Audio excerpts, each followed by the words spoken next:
Yes. Woo! We are back. Well, I'm back live, folks. You know what time it is, man. What's going on, everyone? I hope you all are good. Hope you all are well, keeping safe, the whole deal. Enjoying the beautiful weather if you're in the UK. It's probably beautiful weather here, wherever you guys are, man. Just enjoy it. Enjoy being with the fam and the kids if you've got them.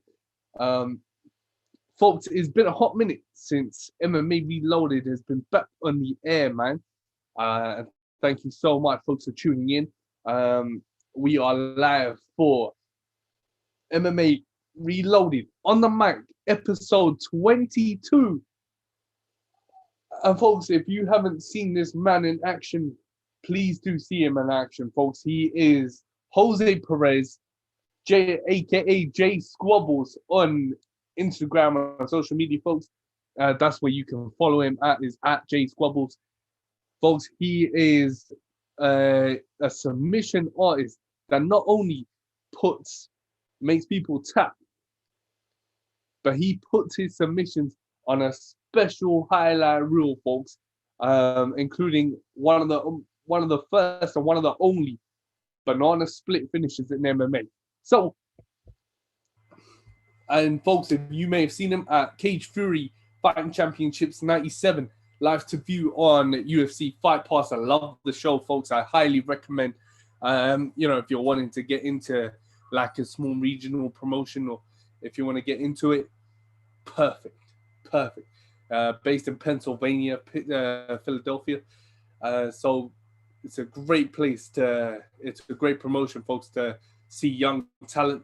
And folks, today is Jose Perez, who is a Cage Fury FC veteran. He's also undefeated 4-0. Highlight reel banana split finish. And then tomorrow, folks, is another Cage Fury standout. A guy who I think has he lives up to his moniker, folks. Soulless Chris Moutinho. Now, you may be wondering, who the hell are these guys? Chris Moutinho, folks, you can watch on Cage Fury Fighting Championships 96 and Jose Perez on Cage Fury Fighting Championships 97 live on UFC Fight Pass. So, folks, this is MMA Reloaded on the mic, episode 22, of course. But before we get Jose Perez on, no, it's not time for the particulars just yet. We just got I gotta just holler at you all first. So tonight, folks, is a return of UFC Fight Night, and of course, Jairzinho Rozenstruik, now ranked at number 6 in the heavyweight division. He's dropped 3 spaces. So Cyril Gane has gone up and Jairzinho has gone down. So what Jairzinho needs to do is he has a huge task in front of him in space of Augusto Sakai. Now, in my opinion here, folks, this is going to be a great fight night. People may see the card, or they may see the main event, or they might think these fights aren't worth us watching. Well, you're wrong, 1, and you're wrong 2. Number 3, you're wrong. This card, I think, is one of the most talent-stacked cards on a UFC fight. Standout after standout after standout fight. Breakout star after breakout star. Guys who are, willing to do anything. If you look at this card, you look at that lineup, or you go check out the breakdown, folks, on MMA Reloaded on Instagram. This is a card full of breakout stars, 100%. Yeah.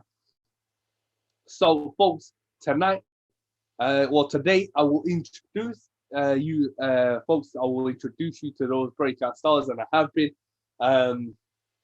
If you go check out MMA Reloaded, the breakdown, folks, is live to view on Instagram, on MMA Reloaded on Instagram, folks. All you got to do is search it up, and you get all the scoop about all the fighters, the fights that are going on tonight. So folks, tune in, man. Or you might be tuned in to watch Floyd Mayweather put on a show against Logan Paul. Now, folks, if I'm gonna watch Floyd Mayweather put on a show against Logan Paul, then I'm definitely gonna be tuned into that one, man. The thing is, people always bag on me for hating on this YouTuber boxing shit. So the thing is, the reason why I hate on it, and I just want to get this all clear out of the way right now, is that YouTubers, if you want to become a boxer, right, and you want to, be serious about it, you want to climb the ladder on your way into those big fights, then I respect that. But using your reputation and your status to talk yourself into a big man fight like Floyd Mayweather or Jake Paul against Tyron Woodley, anything like that. Yeah, you know whose skin to get under, and the right people's skin to get under and mind games to play, because you got millions of followers. People are going to respond to you, but the thing is, you don't belong here. You don't belong in the ring. Jake Paul may be 3-0, but who are them 3 wins against? What, Edison Jib, some fucking YouTuber as well, Nate Robinson. Who the fuck, man? NBA All-Star, bro. Yeah, but he's got mental illness, bro. He's at 35, 36 years old. Yeah. Yeah, who hasn't even boxed in his life. And I give it a dib to Jake Paul because he's training with Ryan Garcia. Yeah, Ryan Garcia, folks, the WBC interim lightweight champ, has been helping the Paul brothers. So they're getting the right training. Why not just take it serious then? Make your move into pro boxing. Jake Paul's been signed to Showtime. Make your move into pro boxing and take it seriously and start fighting for real. Yeah, stop trying to look for these easy celebrity fights to pad your record up with. Yeah, you gotta take this seriously. My whole deal with this is respect for the sport. They're calling out fools. They're calling out the best of the best, the biggest names. Yeah, man, Jake Paul's calling out Dylan Dennis. Yeah, for a boxing match. Now, Dylan Dennis is young. He's undefeated in mixed martial arts. Trains at SBG and Double Nine. Yeah, folks, if you put him against Jake Paul, and Dylan Dennis trains with Conor McGregor, jiu-jitsu. He's a jiu-jitsu wizard. But at SBG, man, they're all about, he knows how to throw them hands. You know what I'm saying? So there's going to be, that would be a good fight. Yeah? Because Dylan Dennis, in terms of age and sort of experience, well, you could have said that with Ben Askren, but I think Ben Askren versus Jake Paul was the worst thing that's happened. Because, bro, if anyone, all right, cool, Ben Askren is one of the most decorated champions in MMA outside the UFC. So Bellator championship, he was a Bellator champion. He was one championship champion. Yeah, he had win streak after win streak after win streak. But was he a boxer? There's a difference between MMA and boxing. That's why it's 2 separate sports, bro. You know, if Ben Askren, yeah, was a proficient striker or was a well-rounded mixed martial artist who knew how to throw his hands and displayed that in his fights, then it would have been a better fight for Ben Askren to go in there and fight Jake Paul, because that means Jake Paul was serious about challenging someone legit. Now, I give the devils their due. Don't get me wrong. If you lot are listening to this, listen to the words that are coming out of my mouth. I give the devils their due. You know whose skin to get under. Yeah? You know how to pad your records. You know how to make money. But boxing is about respect. You respect the fighters who are in this sport to become the best. And what makes you think you can jump the line? You can jump those fighters. Jake Paul, bro, if you were a man and you were serious about boxing, you would have fought Tommy Fury. 100%. You would have fought Tommy Fury. You pussied out of the fucking fight. Yeah. But now Tyron Woodley, woo! Tyron Woodley is gonna eat your ass alive, bro. Yeah. And I hope after you lose that fight, you're gonna see the real picture. Yeah. I hope and I pray to to God that you actually see the real picture. You know what I'm saying? That's all I want is for you to see the real picture and to respect boxing as a legendary sport that it is. All right, well, so folks, with that said and done, and I needed to say it, yeah, it's time to do the particulars, folks. I'm just gonna invite Mr. Jose Perez on the show. Shit.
You know what's going on, folks?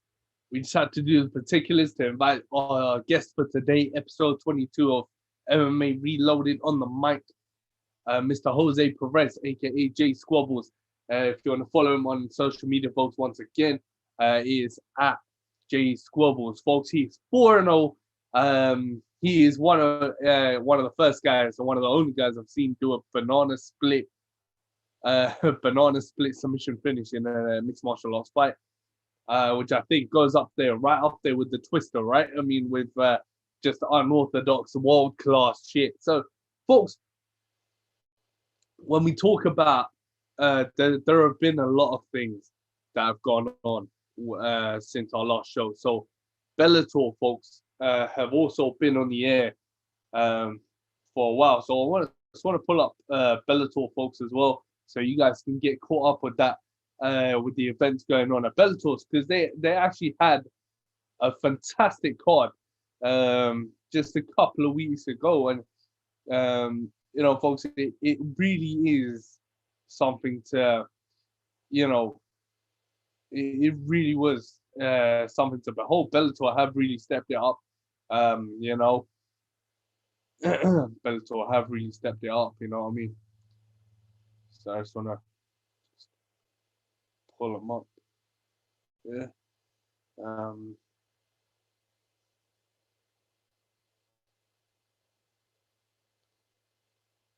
there you go. So, folks, um, it was this.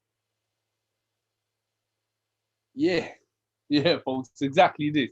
So just recently, folks, Bellator put on Bellator 259, which Chris Cyborg against Leslie Smith, number 2. Now, folks, if you didn't watch this event, it was you would have think it was the most mismatched title rematch in mixed martial arts history, right? I mean, who is Leslie Smith and why the fuck is she been deserved to get a rematch with Cyborg Justino? Well, the thing is Leslie Smith in this fight actually took Cyborg to hell and back. Yeah, she actually frustrated Cyborg to the point where it went to the judge's decision. All right, folks. Yes, Cyborg won the fight and retained the belt, but in exchange to that, Leslie Smith earned a lot of respect um, from me, and I'm sure loads of other fans who watched that event or watched the show um, earned the respect. Going after that fight, man, tough as hell. And also, folks, we saw a great fight. And Bellator, one of Bellator's real standout division, folks, is their bantamweight division. And if you're actually, a bantamweight fan, it is a fucking beautiful, beautiful division to watch. Of course, folks, the feather, of course, folks, Leandro Higo and let's just see, yeah. So Leandro Higo, folks, fought Darion Coldwell. Now, Darion Coldwell was a former Bellator bantamweight champion, right? He had, everything going for him. He was one of the best pure athletes in mixed martial arts. And Leandro Higo is a veteran of MMA, a veteran of Bellator. And he's been in there with some of the best. It was a great fight to watch, folks. This event, surely, I mean, Bellator 259 for me was a standout show. You know what I mean? And I think, and they put it on. That main card was a highlight reel in itself, folks. Go check it out, folks. I urge you to go check out Bellator 259. It was a great show, including standout performances by Davion Franklin, Leah McCourt. Folks, if you don't know her, she is the one sec, folks. We're just gonna go with Jose Perez in 1 second.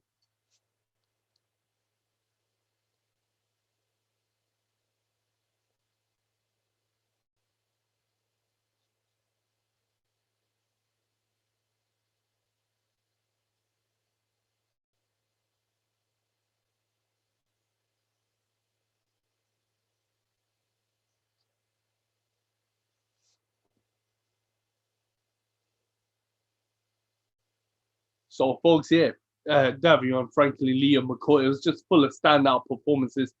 And that's why I love these sort of fight nights because, I can, um, you can really appreciate the young talent that's coming up, whether it be UFC, whether it be Bellator, whether it be Legacy or Cage Fury Fighting Championships. It is really something to appreciate, folks, with young talent and young phenoms.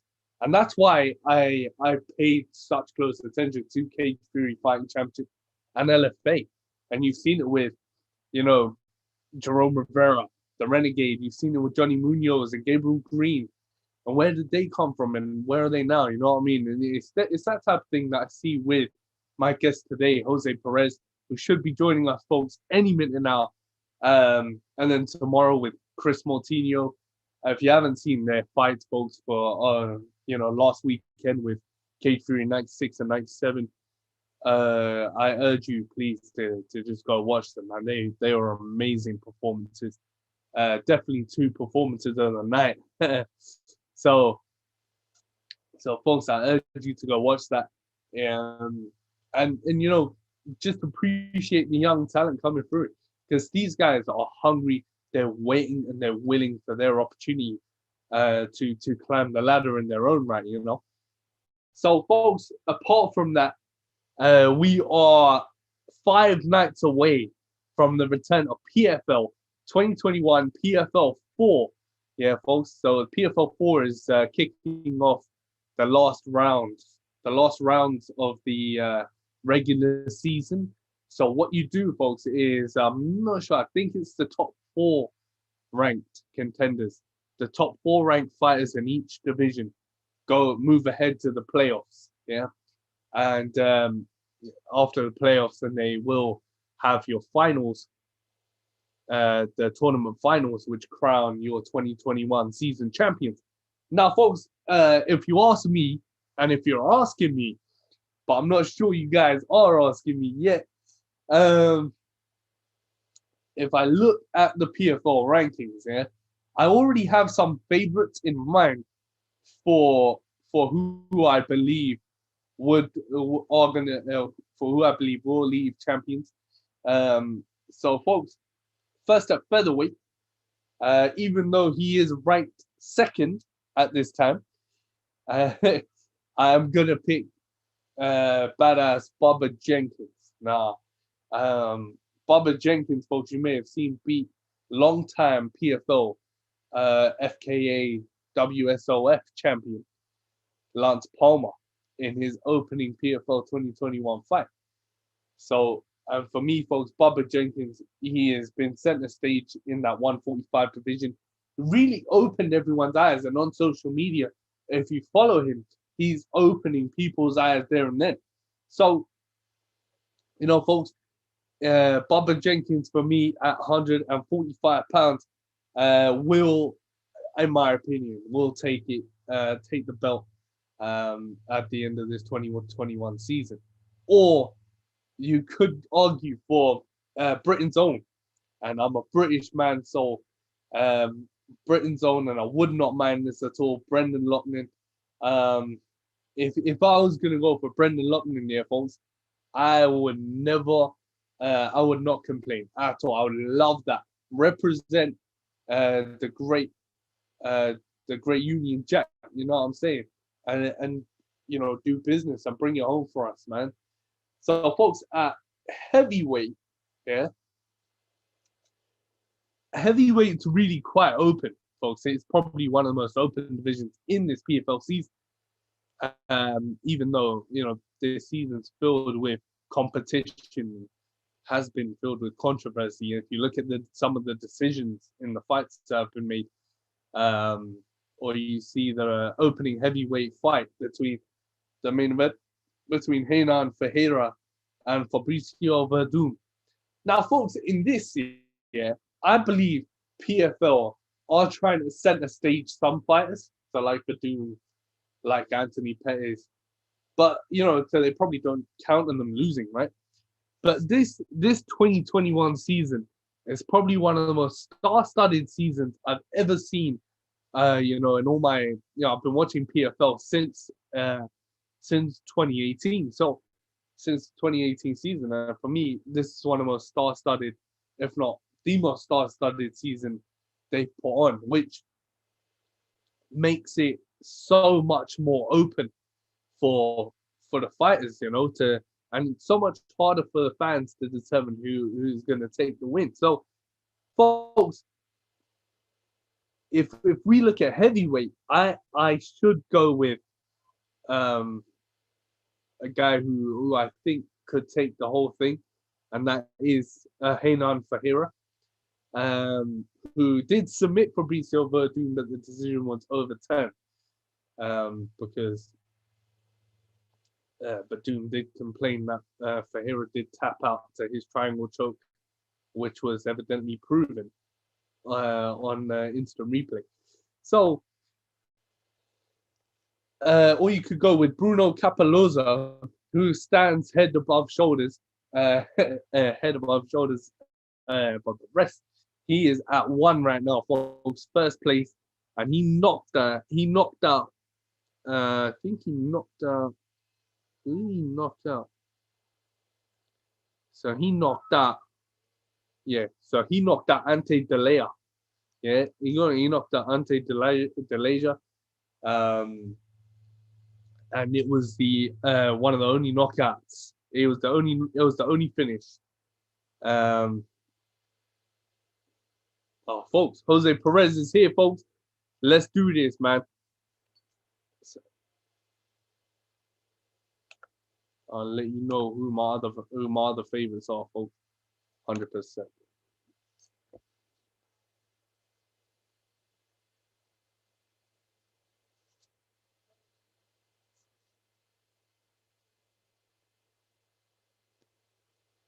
Hey, Jose. Can you hear me?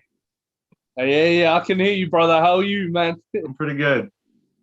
Yeah. Just give me 1 sec here, man. All right. Uh, just fucking technology's a bitch, bro. I'll try to just get it sorted out. Yeah, I know this whole Nah, Zoom but thing. This is like my third time using it.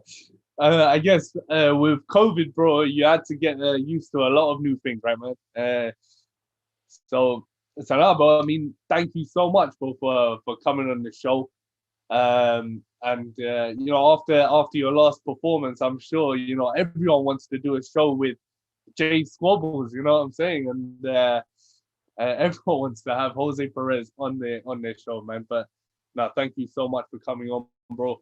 Um, and and so before we start off, bro, and get to business, for fans who don't know who Jose Perez is, tell us how it started for you in MMA and combat sports, bro. Oh, well, MMA started for me. I started just doing jujitsu, like gi jujitsu, like at age 9, late age 9, but almost 10.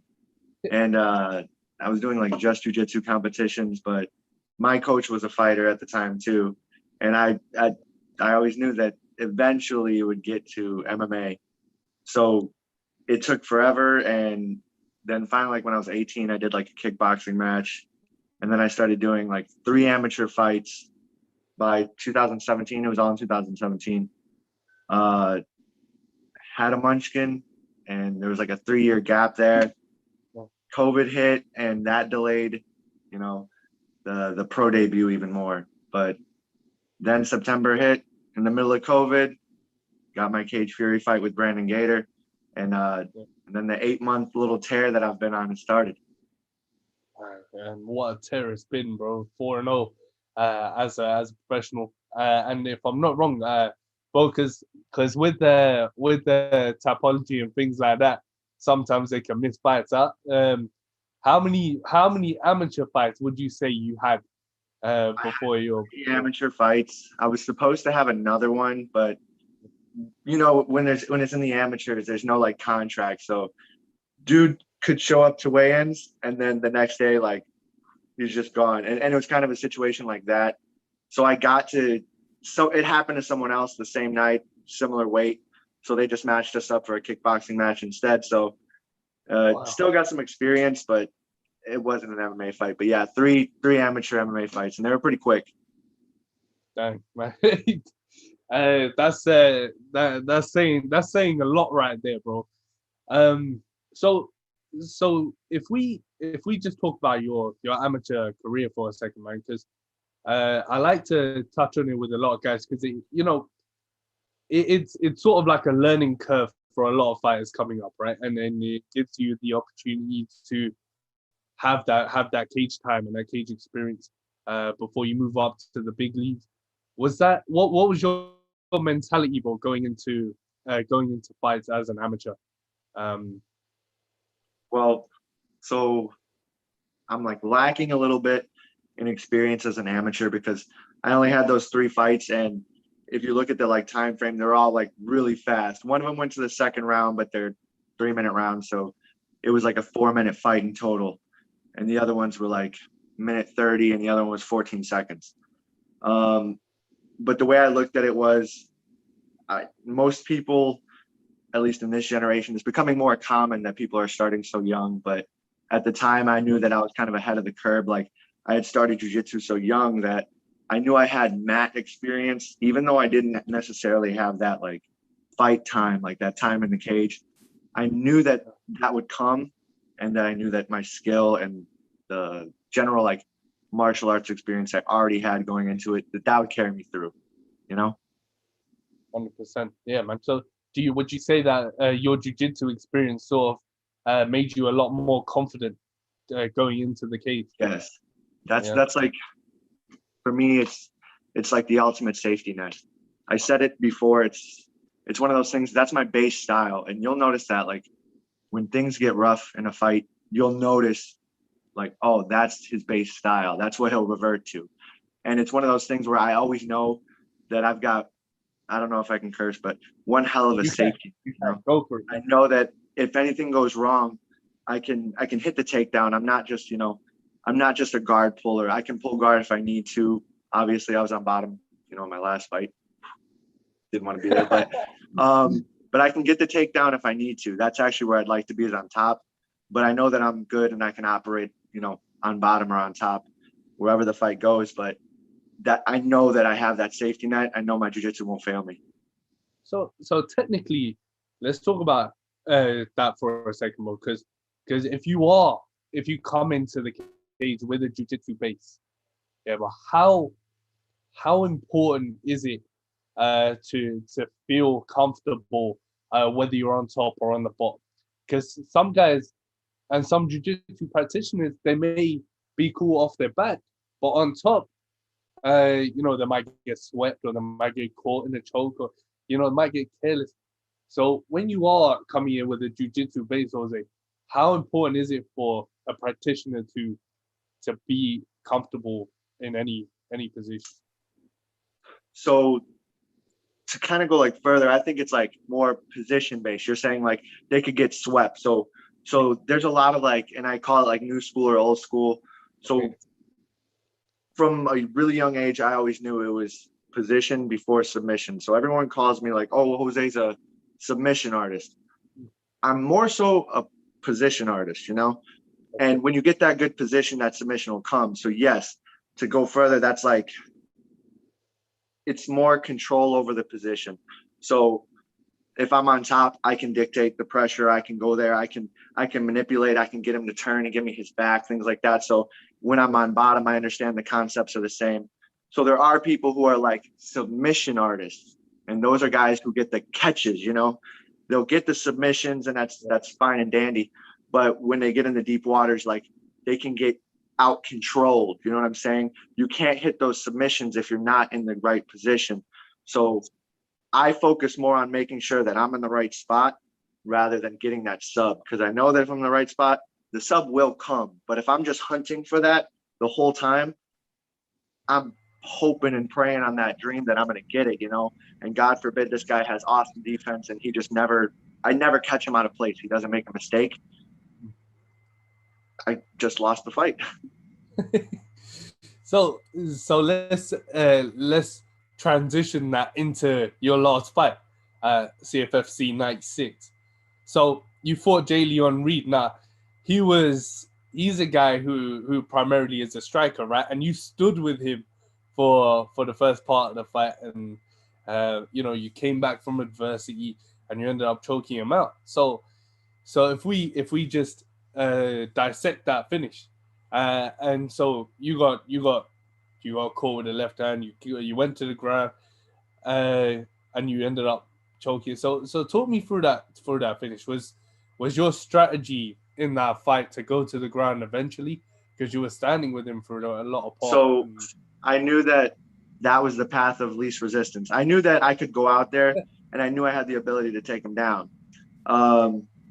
So easy fight, long, being smart longevity wise, I could just go out there, pressure forward like I did do, get the takedown against the cage if I need to, and do exactly what I did. And that would have cut out that first whole minute 20, the minute 20 of stand up. I could have cut that out, and we could have made it a 2-minute fight just like the other ones.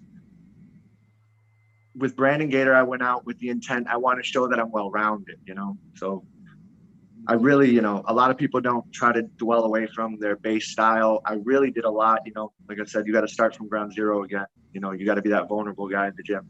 You learn this one style, you go to the second one, you're on ground zero. Guys that you were beating up are beating you up because you never boxed with them before. I want to show that I'm well-rounded, that I can stand up, I can do my takedowns, and I can, pressure pass and get my submission. Brandon Gator, he came out with this crazy flying knee. I hit my combos, and he went for a takedown. I went to the ground. Dorman was the one that was like super bothered me. He threw this wild punch and I like slipped and I'm like, everyone thought he dropped me. And I'm like, he didn't drop me. So I really came out this time and I'm like, I want to stand up. I want to show that I've got the hands. I knew that eventually it was going to go to the ground, but my goal and my whole goal in the fight, aside from winning, obviously, was I wanted to outstrike him. I wanted to throw my jab, keep it rangy, and just frustrate him and eventually make him try to take me down. I wanted to turn the striker into the wrestler and make him dig his own grave, make him pick his poison and do that fatal shot and like, go ahead, give me exactly what I want, take me to the ground. But that would also show like he made him do that. He frustrated him into that situation, you know. And it didn't shake out that way. He threw a left cross and I blocked that one and he stepped forward to that hook and I was like, stabbed me right to my butt, you know, no excuse. But I don't know who let him sneak a cannon in, but he got me. But bro, you shook it off real quick. Yeah, you shook it off real quick. You got comfortable. That back take was sweet. You know, but if we just talk about that for a sec, and you know, coming in as a jiu-jitsu guy, I'm sure if he studied you, yeah, he would have known that you were just gonna come out and take him there. Right? He would have thought that, okay, cool, I'm the better striker. If I can keep on the feet, take down defense, the whole nine, it's mine.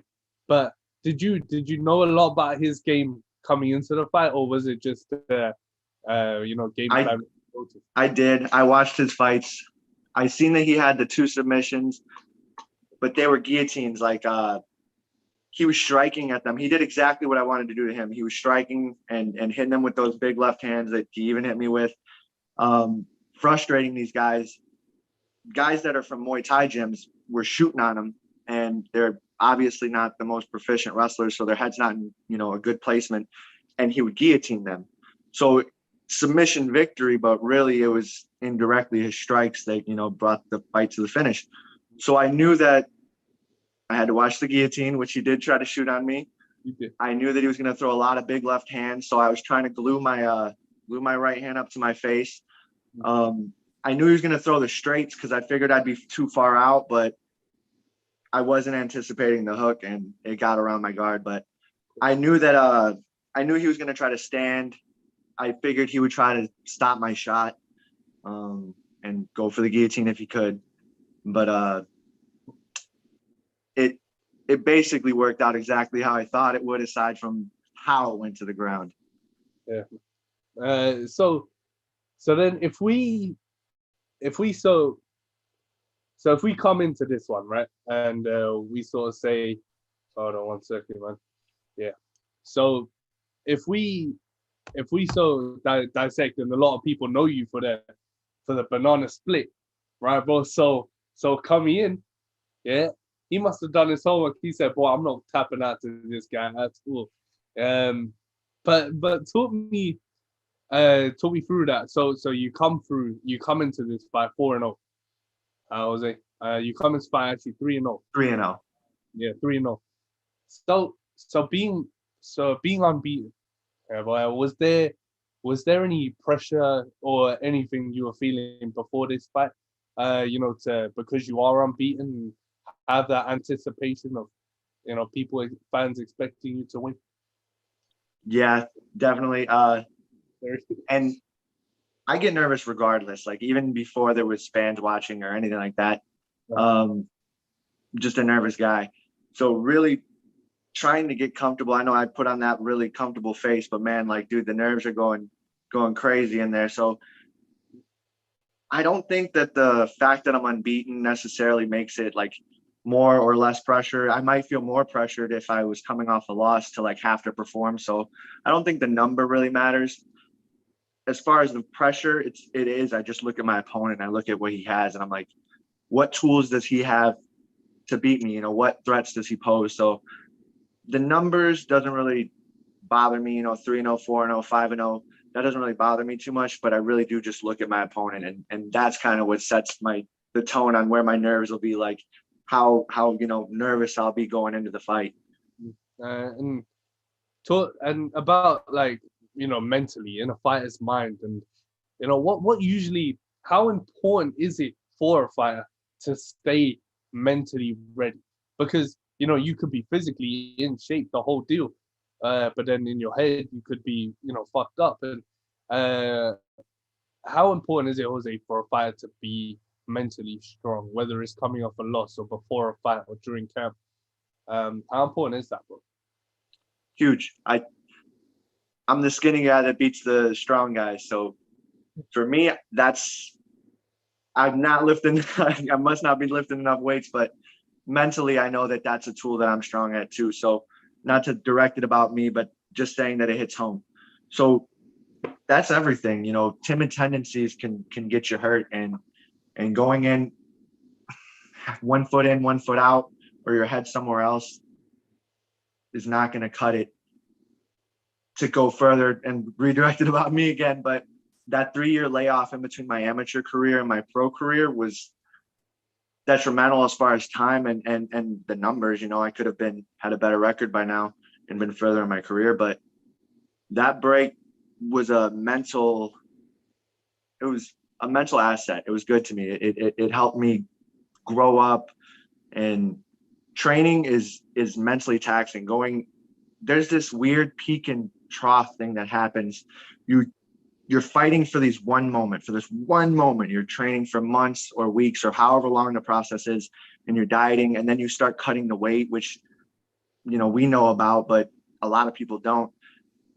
It hurts so bad. It sucks so bad. That's so mentally taxing. And then you have the fight, and the fight happens, and I win, and it's like, wow, it's this amazing feeling. And then once it's over, there's no target, and you feel this weird, there's always this odd emptiness. And it's like that plays into the mental fact of, can you handle this peak and trough that your life will be as a fighter? Because it's going to be nothing, really boring, and then you're going to get a whole bunch of excitement in one moment, and then it's going to be boring, but you're going to have to do a lot of work in between. And that was the biggest part for me, is being prepared. Like, I almost don't want to fight because I'm not looking forward to that training camp. So being able to swallow the work, understand I'm doing it for me, that was a mental breakthrough for me that happened in between that 3-year period between amateur and pro. So I won my amateur fights, but what I'm doing now is way different. And the way I'm performing and the way I'm mentally going into the fights, there's a new mental maturity that I found. So I might not look huge or strong, but my mind is so focused right now compared to where I was at when I was an amateur. So that's me, again, directing it about me, but that's across the board. Anybody, if you can get that focus and get yourself mentally correct, then sky's the limit. That's more than your physical almost. Yeah, man, they say it, bro. 90% mental, 10% physical. Yeah, boy, and you just said it right there, bro. Like, if you are focused, and even if you do have a layoff, you gotta keep focused, and you gotta reevaluate and reassess your goals, and and bro, for that 3-year layoff, of course, you started a family, and you must have been what did that do for your motivation and your focus, bro? Because of course you said you stayed strong, you stayed focused. Okay. But what did that actually do for your motivation when you took that little The family? Yeah. What my family? Yeah, your family. I could talk about that for hours. That's the one thing. So I've been talking a lot, but I'll try to keep this one reasonably short. So it's your stage, Jose. Go for it. My parents hated their jobs, and I never understood that. I never understood it growing up. And then I met some people at the gyms that I was training at that didn't hate their jobs. They weren't rich. They were trying to be fighters. They were trying to be successful in what they wanted to be. If I never would have met crazy dreamers like that, if I didn't know guys like that existed, or to take it a step further, the crazy dreamers that became success stories, I know a couple of those also. Yeah. Because most of the time people are going to tell you that you can't do that, you shouldn't do that. don't put all your eggs in one basket. And there's a laundry list of phrases that I've heard my whole life, because I started at 9 and I went until I was 11, and I decided I wanted to be a fighter. And my mom was super supportive, but I always had like aunts and uncles or whoever wanted to toss their name in the hat, saying like, that's crazy. Well, what else are you going to do? What's your real job going to be? Yeah. So if I didn't have those dreamers in the gym to kind of exemplify the fact that you can chase your dream, no one says you can't. And even further, like I said, the success stories, the dreamers that really did it, I know it's possible. It's not just a select few people that can do this, because a lot of people start to doubt themselves, and they'll be like, you start at like 5th grade, you want to be the president of the United States, you get to 7th, and then you're like, I want to be a lawyer. And then you're like, you know what, maybe I'll just go be a tech guy and your dreams just kind of dwindle down. And I wanted to be a fighter since I was 12, and it's because of those guys that kept my dream alive. So now I got these 2 little munchkins, these 2 little girls, and it doesn't have to be fighting, but whatever they decide to do, I want them to be like, they're going to get told, that's crazy. They're going to get told, don't put all your eggs in one basket. Maybe they choose to do something completely responsible and they never hear that. Maybe they choose to do something completely out of the box and they get a lot of judgment for it. I want them to do what makes them happy. And how do I tell them, do what makes you happy, when I'm giving up on my dream and going and working for a union? Like I said, nothing wrong with that. I could pay everything around the house perfectly fine, maybe even better than I am now. Yeah. But I wouldn't be happy, and I wouldn't be setting the example that I want to set for my daughters. And so I'm going to give this a try. And if it doesn't shake out for me, then I'll be in a union. I'll be Union Jose. So when we talk about family, when we talk about when we talk about family, bro, that adds and boosts your ambition and your drive 100, 110, 120%, right? I guess people can relate to that so much, bro, during your childhood, because especially, you come from a Latino background, right, bro? Yeah, man. I mean, even in cultural, yeah, it has to do with like your culture and your heritage, right, bro? That still it's so built on strong values and pride and passion that you want to prove that you can do what you set out to do, and you can accomplish this, and you can accomplish that, and you don't usually set to prove it to your family, but you prove it to yourself as well first, right, bro? And then your family see that, yeah, Jose can do this, yeah. And it's true, man. It's spreading like the plague. Every time I fight, every time I do something, people are just like, more of my family starts jumping on board, more of my friends start jumping on board. The tunes start to change, and all those people that I was talking about earlier, don't put all your eggs in one basket. What's your real job going to be? What else? They start to go silent, and eventually they start to say just the opposite. And it's like, I believed because these examples I had believed, and now it's contagious. You believe, like someone else believes, and I hope my daughters believe when they get older too. I hope they believe in themselves, and I hope I can be somewhat of an example for them. They do too, man. I love that, bro. That's beautiful. That is beautiful, man. So if we go back to your career, man, of course, you wanna come off. A lot of people and a lot of fans saw the viral submission. I want to just talk about the banana split, bro.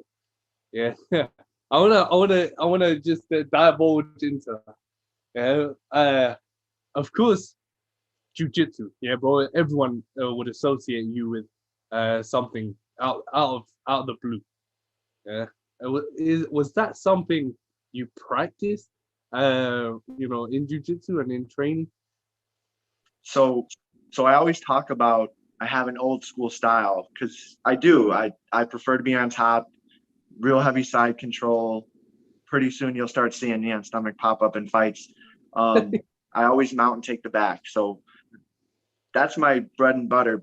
But I remember I had seen like this crazy roll into a calf slicer, and it's, you know, the truck, you end up in this calf slicer and it ties into the banana split and then the twister, or you could just take the back. So, you know, and you can stop it, you can play this game straight through. You can either roll, skip over the slicer and the banana split, go straight for the twister, or just take the back, you know, and you can play the game how you want to.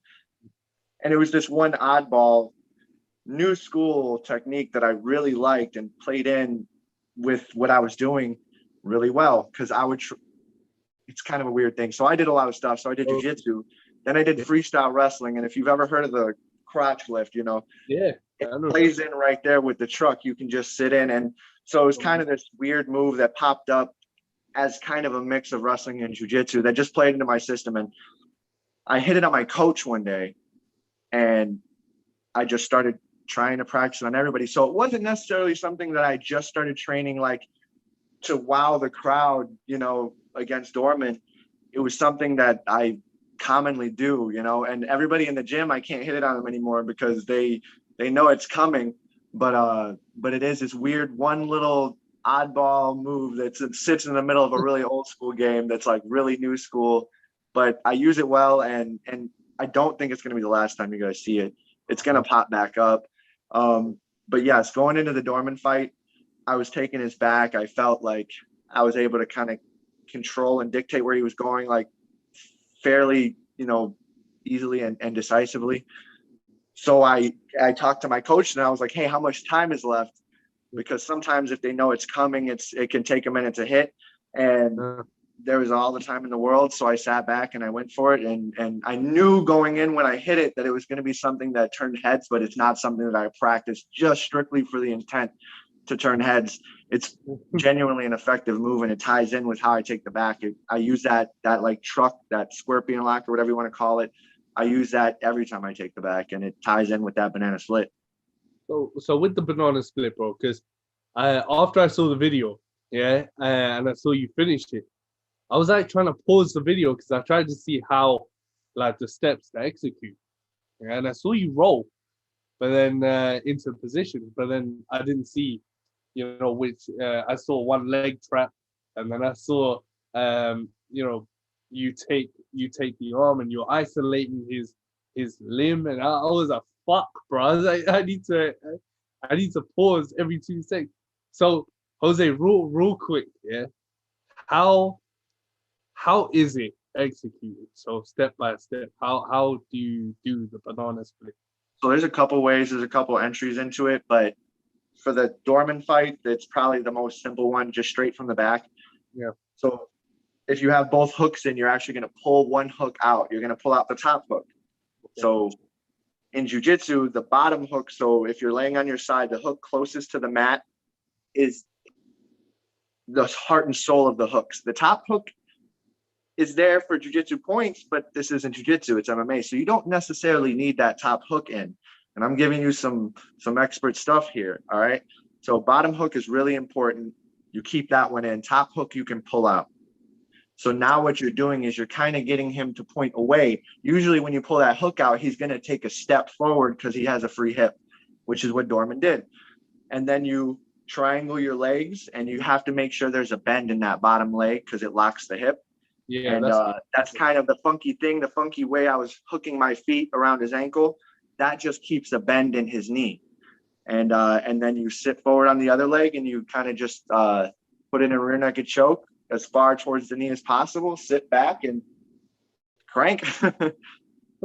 So can you execute it? So what's the best position to execute from, off your back? I think the most clear cut is just from the back. You can just take the back, and when you're on your side, you can hit it straight from there. That's probably the easiest entry. There is some cool like trick entries that are really cool. You can, like, if you know what reverse scarf is, so there's regular scarf in jiu-jitsu. Reverse scarf is where you're facing the feet. You kind of give them your bottom leg and let them hook it, and then you just kind of do this. It's like a berimbolo roll, and you can enter straight from there, or you can, like I said, tie into the calf slicer, the banana split, or the twister, or you could just take the back like that. And that one looks extremely cool. Before it's all said and done, I will hit it. So mark my words on that. I'm gonna hit this funky roll, and I'm gonna land in the banana split, and I'm gonna finish before I, my career is over. That's something I got to do. I can't wait, brother. Jamel, because honestly, looking back, Jamel Jones, he hit the better banana split for sure. That one bro, it's was only because cool. He's a big guy, and he kind of hit it in a funky rollback. It looked a little bit more like aesthetically pleasing, so I'll give him the award. But if I hit this funky one that I'm talking about, I'm gonna take the cake. I think, bro, a lot of people are just amazed with Jamal because like he's built like a tank, innit, bro? Tank. So people don't really associate Jamal Jones with them types of submission moves, bro. But any 205 or heavyweight. He's got to be walking around at 240 pounds right now, bro. So bro, when you hit that move, bro, and you saw it go viral, and you saw, because I know you would have seen it, bro. Whole, Instagram, social media was popping off. How did that make you feel? Like, as a inside, and you must have been fanboying the shit out, bro. Yes. So like I said, I've been doing this it's 17 years of jiu-jitsu now, minus that 3-year layoff. But all of this work is done in the dark, and all things considered, I'm 17 years in the game, and I have 4 professional fights. So there's not that many instances that you get to show off. You get that bravado, you get those pats on the back, and most of the work is done in the dark, and no one's there to give you a pat on the back on the way out of the door of the gym every time. No one's there to do that. We just got to be motivated. But yes, sometimes it's really nice to be recognized for some of the hard work, and yeah, I knew that I would get I turned some heads with that move, but a little bit more than I expected. But I think it also kind of cemented me. So now, like Cage Fury, that was a good thing to do. So Cage Fury looks at me a little better for that, and I'm better for it too. But yes, it gave me some clout, and it helped a lot, and it feels good to be appreciated for it. Yeah, definitely, bro. And when you made your debut at Cage Fury 91, and you spent most of your pro career now at Cage Fury. But when you fight and you step into the Cage Fury arena, you go to Pennsylvania, and it's all, you step in there, and is it the same experience for you, bro, all the way through, or every event, every fight, do you have different experiences, different atmosphere, different vibe? Different. They're all different. They're all different every time. So every time I fought, so not only would it would be different even if the events were ran exactly the same. Yes. But like we went to Memphis, it was supposed to be Memphis, Tennessee, but COVID, so we were just south. We were at where were we? Tunica, Mississippi. Okay. 8-hour drive, very lax on the paperwork process and straight through, and it felt weird. That was my first time back in there in a long time, and just the feelings, and even the music I listen to is different. It's just everything is different each time I fight. And then it was dormant. There was no build up to that one. I got that one kind of short notice, but that one was a really tough weight cut, and that kind of set the whole process off to a different step. And they were more strenuous with the COVID testing. I had to be there earlier. So like I said, even the weight cut process was different, and it was just a different vibe. I had a really profound confidence in that fight, and it made me behave differently even in the cage. The next one wasn't even against it wasn't in Cage Fury, it was in HRMMA against Nick Maupin, and that one was same thing. I was even more confident, just even more confident and more comfortable. And we went to decision. This was the first time I had ever not finished a fight, and that one almost knocked my ego. I'm not even gonna lie. That one kind of gave me a different vibe. So I knew this time I had to not make it up, because that makes it sound like I lost, but yeah, I guess make it up to my own pride that I'm a finisher.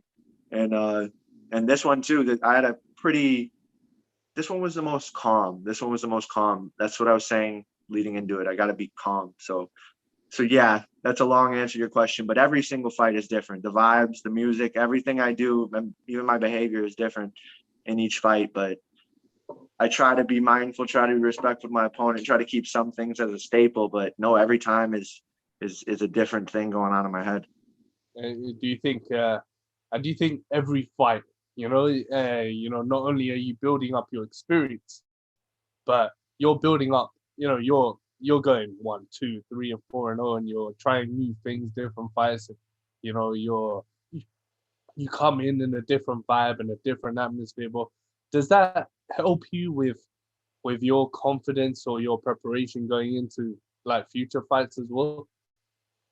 Yeah, definitely. These cage fury events in general, like, is a different vibe. It's a step up from what I was used to in the amateur leagues. Yeah. And that pressure kind of adds to the nerves, but I notice I've responded well to it. So yes, it does help me, like, going forward, like when the UFC does happen for me, fingers crossed, I won't be nervous. I know that I'm getting good opponents now. I know that I'm getting like more difficult matchups. I know that the fights are going differently, and every fight I'm getting more confident. That's most important. I'm getting more calm, more comfortable, because my best form is in the gym. There's some guys that they perform okay in the gym and then they're amazing in the fight, and then there's some people who are the opposite, and that's me. Like, when I'm confident and when I'm comfortable and I know that, like, I'm going to be okay, there's no nerves, I really just play. Because for me, that's really what this is. It's martial arts, it's play. I'm expressing myself, and it's fun in the gym. I'm going to the gym and I'm having a blast, and I'm trying crazy stuff, and I'm trying to make the match look kind of cool and like aesthetically pleasing. Like, I have fun, I do cool stuff, and I just take off. When I fight, I get so shut down, and anything that's not airtight, I don't try it. If it's too high risk, I'm not attempting it. But does that What? come down to, sorry, does that come down to adrenaline in the fight? Yes. So all of my first fights, my amateur career was short, like I said. So we're almost building now. We're almost setting. We're kind of doing it maybe out of order. We probably should have done it more in the amateur leagues, but we know that I had the talent to carry me through, and the comfort's coming in each and every fight. And I'm getting more comfortable, and it's showing. So yes, eventually my final form, I'll be able to just go out there and play, like these guys that are in the UFC that have like 50 fights. I'm like, dude, these guys, like, mentally are different. That's really what it is. Mentally, they are different than even me. I'm still in the adolescence of my career, but these guys that are like at the end of their career, like, who was it when Crute fought Anthony Smith? Man, this dude looked huge physically, just towered, just giant compared to Lionheart. And I'm like, this just looks terrible. Doesn't even look like they're in the same weight class. But man, that experience factor, I can't wait until I can just play, until I can just, like, I'm sparring in the gym, with a little more power, a little more pepper on my punches, and maybe a little more elbows. And just play, have fun, and express myself. And how important is that atmosphere? How important is it to have that atmosphere in the gym?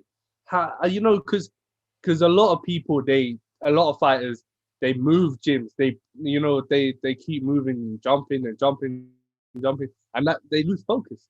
And when it comes down to the fight, the coach don't know what to do with it because you've been moving around so much. You don't have a clear game plan. So how important is it to have that atmosphere in the gym? You go to the gym, you bust your ass in training camp, and loyalty as well, bro. Yes. So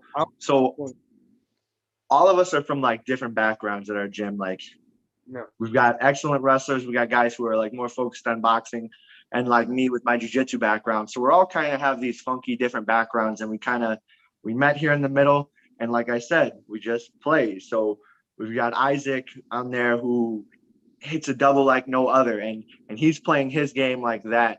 And I'm getting used to those looks. Like, I know that if I can stop that takedown, and I'm not saying I can stop his takedown, but I know that if I can stop his takedown, I don't have to worry about anyone else's shot in my division. I know that he's out shooting them. I know that.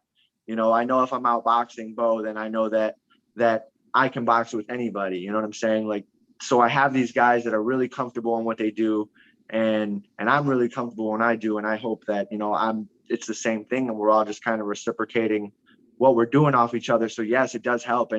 And it's a real team atmosphere. That's the biggest one. So as I've gotten older, I've gotten more selfless. Like, it is a selfish sport. And I was the only fighter in my gym when I was an amateur.